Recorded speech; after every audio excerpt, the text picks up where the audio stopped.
And just like as a little short share from my life, like I had a friend who like was very near and dear to my heart and was like my best friend. She was also like my only real solid friend for a couple of years.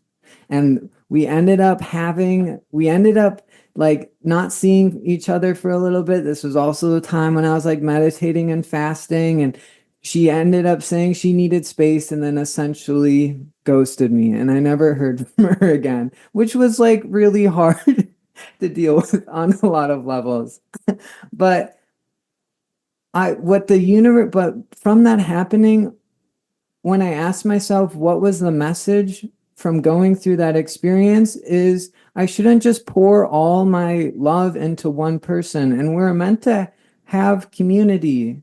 And if and imagine how much, and I almost feel like as the universe saying, imagine how much more fulfilling your life would be instead of just having this one really solid friend, is putting yourself out there a little bit more, exploring different hobbies or different areas in the city where you can meet new people and have more than one solid friend, more than one person to lean on. And I don't know if I would have made those steps if I hadn't lost this person. And also the loss of losing her as like as a friend, as a support person, just made me so much more loving and appreciative of the people in my life. And the grief that I went through in that experience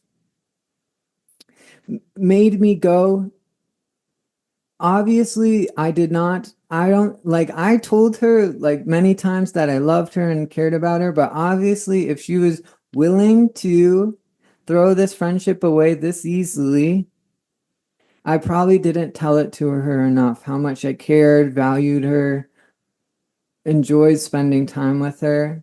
And can I take what I wish I would have said to her and say it to the new people coming into my life? And it's been such an incredible level of growth, and it's been such a deepening of love I have for just having friends. Because after I lost this friend, I was living with my parents. I didn't in a city in a town where I didn't really know anyone, and I went through a period where I had no friends at all, no one to really lean on. And the only person I would talk to is a therapist I would meet with every other week. And I was so incredibly lonely, but it just made me desire connecting with more people, desiring putting myself out there more. And when I connected with new people, really sharing love with them and not holding back.